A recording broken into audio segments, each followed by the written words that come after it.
Imagine if a Leica and a Tesla Cybertruck had a weird little baby out of wedlock, but like in a good way. This is the Sigma BF, the most minimal, beautifully bizarre, but strangely simple full-frame camera I've ever used. The focus is not great. I kind of wish it had a mechanical shutter. Really? This screen on the BF looks absolutely... Thank you KNF Concept for sponsoring this video. We just saw Cybertruck, so we gotta try to get a thumbnail or something. You can't make this up. Dude, look at it. Tell me that's not. That's insane. Dude, pull the camera up next to it. To preface this video, this is a early first impressions. The camera's not even out yet, and I've only had it for literally a couple days, but I've shot as much as possible with it to give you guys some quick pros, cons, and thoughts. So let's just jump right in. We have to start with the visuals, the build, and then move on to the images. But on the outside, this thing is really pretty and feels very high quality. This is one of those cameras that you're gonna buy and use just because you need a little extra attention in life, you know what I'm saying? There's a few subtle details that are really cool. Like the bottom of the camera has a rubberized grip on it, so if you mount this to a tripod, the plate won't scratch your camera or it won't scoot around. Only button on the front is a lens release. The battery is right here. We'll talk about that in a second too. This is all you get on the back in terms of buttons, and then obviously your shutter is on top. The buttons are kind of strange. They're haptic feedback. Basically when the camera's completely off, there's no sort of pushing the buttons in other than the power button and the shutter button on top. Once the camera's turned on, you do get haptic response, and it actually feels like a real button. Now, navigating this camera and using these buttons, I think is genuinely incredible. It did take me just a quick learning curve because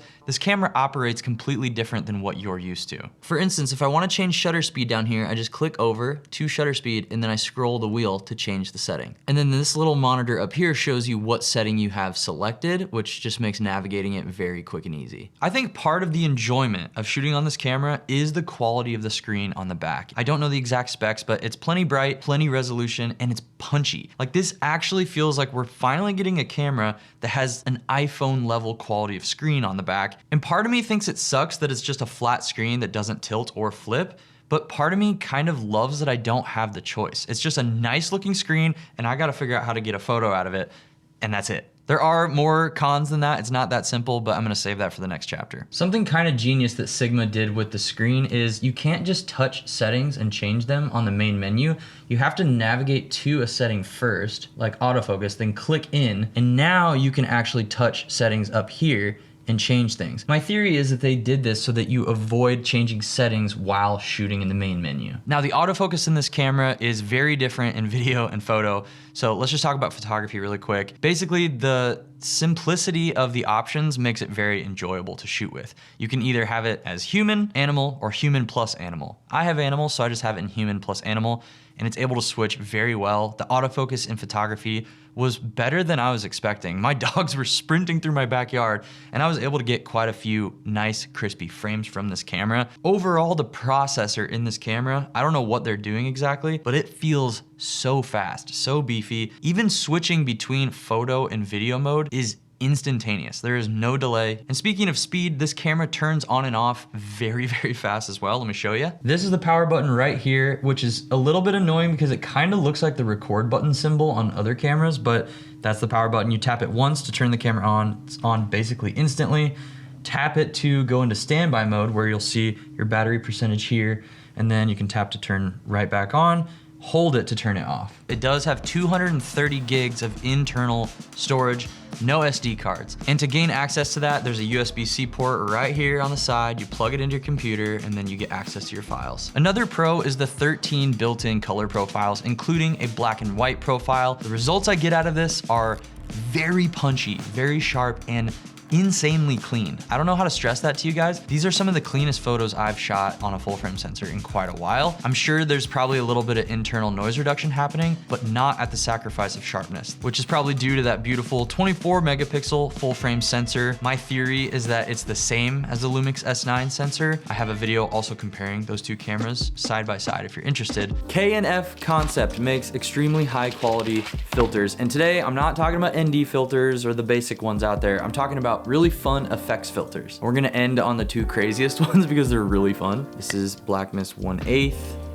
This one is Black Mist 1/4. You can see it affecting my skin and like the highlight roll off on my face. This is called Shimmer Diffusion 1. This is Blue Streak, which is one of my favorite movies of all time. Last time I left a piece of hair, it magically disappeared. I mean, it's just like leaving candy around me. Right, I'm chomping up, you see what I'm saying? These last two are definitely gonna be the craziest and the most exciting for me personally. So this one is Spiral Halo. Whoa, dude, that's crazy. Now we're ending on the Big Daddy. This is the Kaleidoscope. The build quality, so good. And this one's heavy, that's a lot of glass in there. Whoa, okay, yeah. So if you've been looking for a creative look or just something to spice up your next project, please go down to the link in the description or pinned comment and check out KNF Concept today. Thank you KNF for the sponsor. Now let's get back into the shenanigans.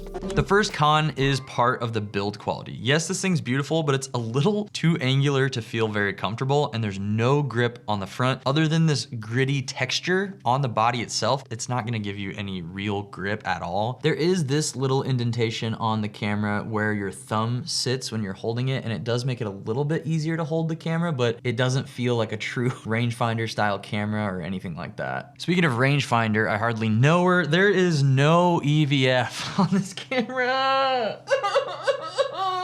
That's like if Elon didn't put a windshield on his Cybertruck. So you're paying $2,000. No tilt screen, no EVF, no mechanical shutter. It's electronic only. Here's what it sounds like to shoot with the shutter sound effect on. But you can go ahead and dial that sound all the way off. I'm taking photos, guys. Depression. The internal mic for shooting video is kind of a joke. Like, it doesn't sound horrible, but there's no other audio solution for this camera. Did Sigma? Oh, is this their new font? Yeah, that's their new logo. What the heck? It looks like a freaking Squarespace I know. template. Based on pixel peeping this footage from a wide perspective, like just viewing it normally, it looks fine. It does seem like there's some heavy compression or possibly some internal heavy noise reduction going on, even in the highest quality modes in L-Log. And also the autofocus in video is very hit or miss, but not reliable. I wouldn't trust it with my family's memories and stuff like that. It's gonna hunt a lot. Also in video, there's no high resolution, high frame rate mode like 4K 60. The max you get is 30 frames per second. Unless you're in full HD, you get 120, but it would be cool to see 4K 60 or something like that. Oh well. And finally, no EVF. Just had to rub that one in. I mean, it'd be like if the Cybertruck's hitch assembly wasn't attached to the actual chassis frame of the body.